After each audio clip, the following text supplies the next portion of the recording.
there. Welcome to the news on the hour on Leadership Television. My name is Winifred Ugbebo.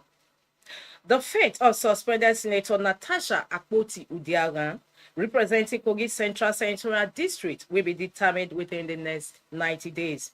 Constituents from her senatorial district had last week submitted a recall petition against her to the Independent National Electoral Commission, INEC. INEC is currently in the process of verifying the signatures submitted by petitioners. To proceed with the recall, the petition must be signed by more than half of the registered voters in the Kogi Central District. If this requirement is met, the Commission will conduct a referendum within 90 days from the petition's receipt.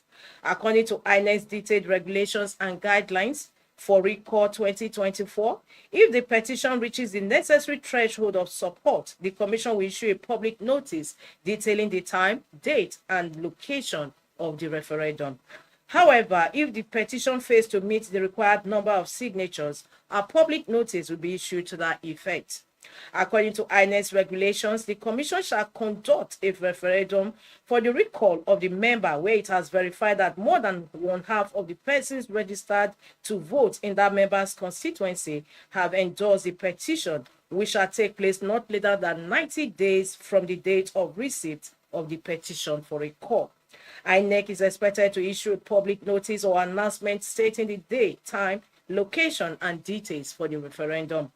Where the signatures of the petitioners verified is not more than one half of the registered voters, the Commission shall issue a public notice or announcement to that effect. The record petition stems from several controversies surrounding Akpoti-Uduaghan, who was suspended from the Senate on March 6 for alleged gross misconduct following a disagreement with Senate President Godswill Akpabio. The petition, which cites loss of confidence as the primary reason for her recall, accuses Akpoti-Uduaghan of gross misconduct, abuse of office, and deceit.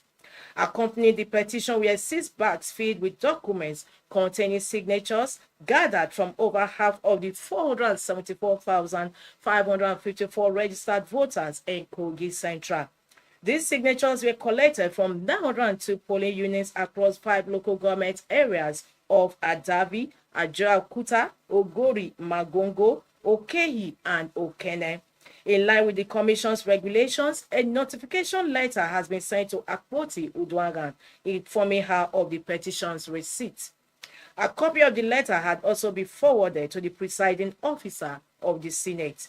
The Executive Director of the Center for Anti-Corruption and Open Leadership, Debo Adeniran, explained that previous attempts for recall have failed largely due to the complexity of collecting and verifying the required signatures. Despite the challenges, Adeniran believes that Nigeria must strive to ensure that its democratic practices reflect true democratic values. He pointed to the example of the United States, where citizens can easily recall officials who no longer wish to serve. That concludes the news on the hour on Leadership TV. For more, log on to www.leadership.ng. Thanks for joining us. Thank you for watching. For sponsorship and advert placements, please contact 080-3688-6158. Last Word Leadership Podcast Studio. You have the last